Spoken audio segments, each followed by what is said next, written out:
नमस्कार. आपल्या सगळ्यांचे महाराष्ट्र सोशल न्यूज चॅनलमध्ये हार्दिक स्वागत. चला वळूयात एका नवीन बातमीकडे. आजची बातमी. दिल्ली येथे सुरू असलेल्या आंदोलनाला अभूतपूर्व यश मिळाल्यानंतर संपूर्ण देशभरात आणि राज्यभरात आज तिरंगा रॅली काढण्यात येत आहे.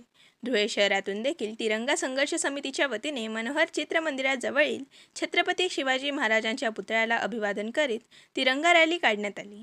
शहरातील मुख्य बाजारपेठ असलेल्या आग्रा रोडवरून निघालेल्या या तिरंगा रॅलीत विविध सामाजिक संघटना तसेच विरोधी पक्ष सहभागी झाले होते.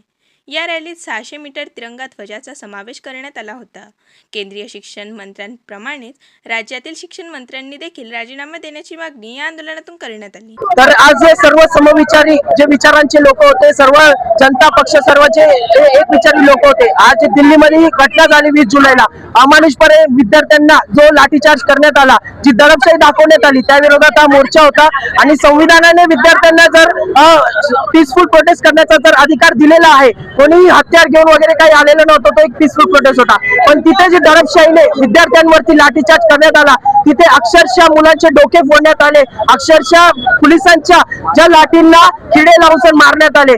पोलिसांना अधिकार आहे की तुम्ही लाठीचार्ज मध्ये कमरेच्या खाली गुडघ्यांच्या खाली मारू शकता. मुलांचे डोके फोडण्यात आले. हे खूप त्याचा प्रकार घडत आहे. त्यामुळे आज आम्ही हा विद्यार्थ्यांसाठीचा मोर्चा होता.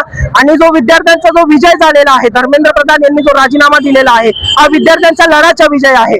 आणि विद्यार्थ्यांची जी लढाई ही या अमानुषपणे व जे सत्ताधारी जे चुकीचे निर्णय घेतील त्याच्या विरोधात ही लढाई पुढे पण चालूच असणार आहे. जंतर मंतरवर विद्यार्थ्यांचा जो मोर्चा झालेला आहे तो यशस्वी झालेला आहे. त्याच्याच सन्मानार्थ आज आम्ही विद्यार्थ्यांनी पालकांनी सहभाग नोंदवलेला आहे. आणि सगळ्यात महत्त्वाचं म्हणजे हा जो विजय आहे तो युवा शक्तीचा विजय आहे, वैचारिक पुरोगामी विचारांचा विजय आहे. आणि महाराष्ट्राची भूमी, मराठी माणसाचा आवाज दाबला जाणार नाही, युवा शक्तीचा आवाज हा दाबला जाणार नाही, तानाशाही सहन केले जाणार नाही. कारण ते येणारा काळ हा युवा शक्तीचा आहे. त्याच्यामुळे युवा शक्तीचा आवाज तुम्हाला ऐकावाच लागेल.